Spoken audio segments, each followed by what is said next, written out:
জামালপুরে সপ্তাহের ব্যবধানে কেজিতে চালের দাম বেড়েছে ৩ থেকে ৫ টাকা। ভরা মৌসুমে চালের দাম বাড়ায় বিপাকে পড়েছেন নিম্ন আয়ের মানুষ। বিস্তারিত জানাতে যুক্ত হচ্ছেন সহকর্মী রিয়াদ হাসান হৃদয়। রিয়াদ, আপনি আমাদের জানাবেন দাম বাড়ার কি কারণ জানাচ্ছেন বিক্রেতারা এবং সেই সাথে কেমন ক্রিয়া প্রতিক্রিয়া দেখছেন ক্রেতা বিক্রেতাদের? জামালপুরে কিন্তু আমরা যেটি দেখেছি যে ঈদের পর থেকেই ৩ ধাপে চাউলের দাম বৃদ্ধি পেয়েছে। আর এই চাউলের দাম বৃদ্ধি পাওয়াতে সাধারণ যারা ক্রেতা রয়েছে, নিম্ন আয়ের মানুষগুলো রয়েছে, তারা কিন্তু হিমশিম খেয়ে যাচ্ছে এই চাউল কিনতে এসে।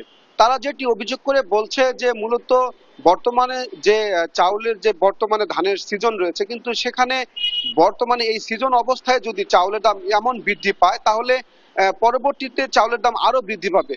এবং তারা যেটি বলছে যে মূলত এই চাউলের দাম বৃদ্ধিকে দোষ করছেন যে প্রশাসন থেকে তেমন কোনো গুরুত্ব সহকারে কোনো অভিযান চালাচ্ছে না। আর আমরা কথা বলেছিলাম মিল মালিকদের সাথে, তারা যেটি বলছেন যে মূলত সিন্ডিকেটের কারণেই এমনটি হয়েছে।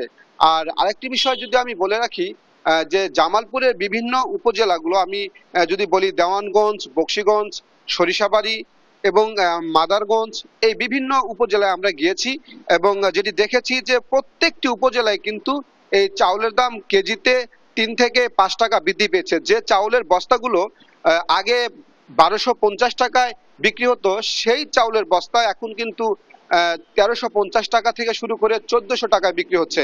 এবং যে বস্তাগুলো ১৪০০ টাকায় বিক্রি হতো সেগুলো কিন্তু প্রায় ১৫৫০ টাকায় বিক্রি হচ্ছে। তো এই যে দাম বৃদ্ধি পেয়েছে, সেই ক্ষেত্রে মূলত সাধারণ ক্রেতারা যেটি বলছেন যে মূলত প্রশাসন যদি কঠিন তৎপর হয় তাহলে হয়তোবা এই চাউলের দাম নিয়ন্ত্রণে আসবে। আমরা একটু কথা বলতে চাইবো, এখানে একজন ব্যবসায়ী রয়েছে, তার সাথে কথা বলতে চাইবো যে এই যে মূলত চাউলের দাম বৃদ্ধি পেয়েছে, আপনার কি কেমন দেখছেন? এই ক্রেতাদের প্রভাব কেমন পড়ছে ক্রেতাদের?